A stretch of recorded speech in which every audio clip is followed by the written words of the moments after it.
Welcome back to Cheep Games, where we talk great games that won't break the bank. Today I'm not going to be looking at one game, but two.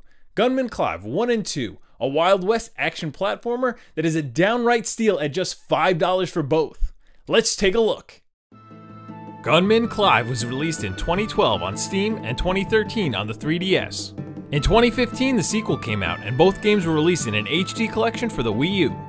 The game takes place in the Wild West, and boy, is it wild, because in both games not only do you have a typical Western motif with banditos, horses, and railroads, but things will take an odd turn when you encounter ninjas, robots, dinosaurs, and a slew of seemingly out-of-place baddies. But that's just part of this game's charm. The storyline here is virtually non-existent. The year is 18XX, and if I understood the title correctly, you are Clive, who I believe is some sort of gunman. You're on a mission to save Miss Johnson, who has been captured by bandits, and in the second game, your goal is to hunt down and kill their leader. What's cool about these games is that you can also play as Miss Johnson right from the start, and instead save Clive from capture. But after the initial sequence of one of the characters being kidnapped, there aren't any cutscenes or dialogue, which for this game and style is something I really like, especially since it's a Western. It reminds me of a silent movie Western, like The Great Train Robbery. Instead of telling you what's going on, it shows you. The game immediately thrusts you into some really exquisite gameplay. The controls, just like many other things here, are very simple. D-pad to move your character, and a button for jump and one for shoot.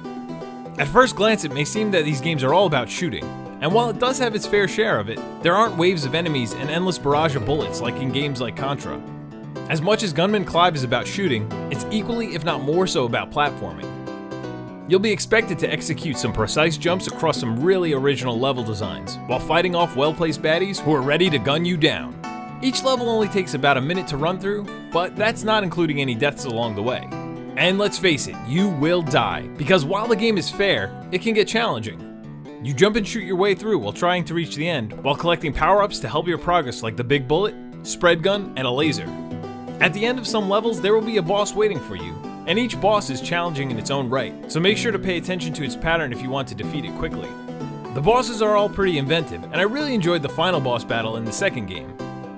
Now, as I mentioned before, you're not obligated to start playing as Clive from the get-go. There are 3 other characters you can play as: Miss Johnson and Chieftain Bob, as well as the third character, Duck, who must be unlocked after you play through the game. Each character plays a bit differently. Miss Johnson is most similar to Clive, although she is slower, but has a jump that is floaty. Chieftain Bob doesn't have a gun, but he has a spear. And the Duck can't attack, but can do an extended fly jump. So these different playstyles can really extend the life of the game for multiple playthroughs. And not all stages are just jumping and shooting. There are a few minecart stages and ones where you have to ride a rocket that play similar to a space shooter. In the second game there are some horseback levels and some rail shooter levels. My personal favorites were the ones that messed with the gravity of the game, like the moon level. These different levels vary up the gameplay and add some more fun to already exciting games, and before you know it, you've beaten it. The first game only takes about an hour to play through, and the second about 2 hours. While it's not heavy on additional content, this game just goes above and beyond in every category, especially when you take price into consideration. It has an art style all its own, which is very minimal, but it works very well. The sketchbook style coupled with the brown sepia colors makes the game feel like a wanted poster. In the second game, there's a variety of more vibrant colors used in the backgrounds, characters, and enemies, and will change depending on the environment you are in. The soundtrack is exceptional as well, it just nails the feeling of a Western. There are some tracks that harken back to 8-bit gaming, and there is clearly an inspiration from early Mega Man games scattered throughout. It's a simple game on all fronts, but it's refreshing to see that in this day and age. Sometimes I need a game where I can immediately dive right in and get down to gameplay, and not sink 50 hours in to beat it. For some reason, when I was buying these games, it made me feel like a low-down and dirty bandito. It's just absurd to buy 2 excellent games for just $5. I cannot recommend them enough, so go on your Wii U, 3DS, or Steam and buy them now. Thanks for watching everybody, and I'll see you next time. And remember, it's all fun and games. Thanks for watching everybody, and if you want to see more, click the video link down below to see my top 5 favorite video games based off of movies.